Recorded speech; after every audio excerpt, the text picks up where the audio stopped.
growing talk of sticking it to the rich, maybe some of these CEOs. White House advisor Steve Bannon is reportedly looking, excuse me, at a top rate of 44%. Former Trump transition team member, Cincinnati Mayor Ken Black. Ken, what do you make of that? I hope my buddy hasn't fallen and bumped his head. That's a crazy notion. And he ought to, in fact, look at the Hippocratic Oath and say, first, do no harm. We need to get capital infusion in our economy. So that means that we have to take the capital rate down to 15%.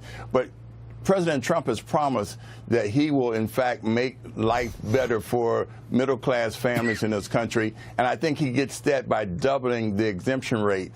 Capital follows the path of least resistance and greatest opportunity, and raising the top marginal rate to 44% would fly against that logical path. There's got to be a reason for it, Ken. You know, you're smarter at this stuff than I am, and White House intrigue, but you don't just throw something like that out there without a reason.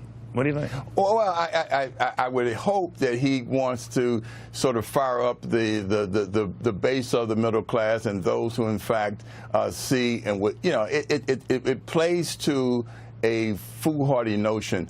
As you know, for the last 21 years, I've been holding this book and talking to groups across the nation. I was part of the Kemp Commission, and Jack and I edited this work called The IRS versus the People. We called for a simple flat tax, but more importantly, we basically said we had to get in control of not only the administrative state, but a growing welfare state that actually impinged upon, you know, individual liberty and our so even our nation. Discussion of a top rate, even of it's crazy. It would go against that. But I think there might be a method to this, and hear me out on this. I don't obviously support any time raising taxes here, but it would be a way to counter criticism you'll get from the left that, you know, obviously the Republicans are in the hip pocket of the rich, and say, well, we're going to pay for a lot of this by slapping a tax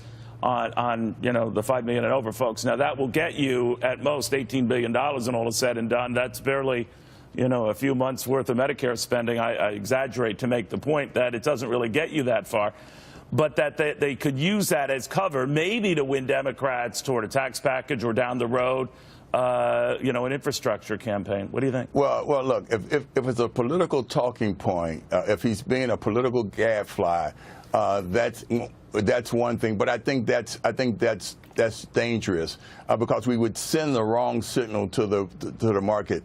What we're talking about is fueling, you know, our economy with by repatriating the $2 trillion sitting on the fence offshore. We're talking about gearing up small businesses, and as a consequence, I think we focus on the middle class and make the Democrats argue against, you know, doubling the exemption rate. Make them argue against economic growth and job creation by arguing against lowering and making more competitive our corporate tax rate.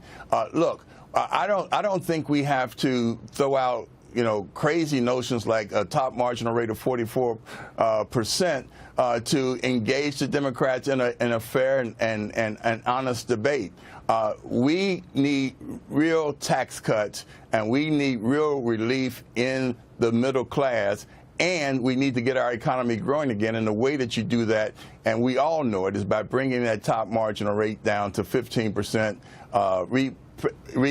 repatriating those trillions of dollars offshore, growing our economy, raising incomes. You'll get a lot of that money coming back. We'll see what happens. Ken, it's always a pleasure. Thank you very much.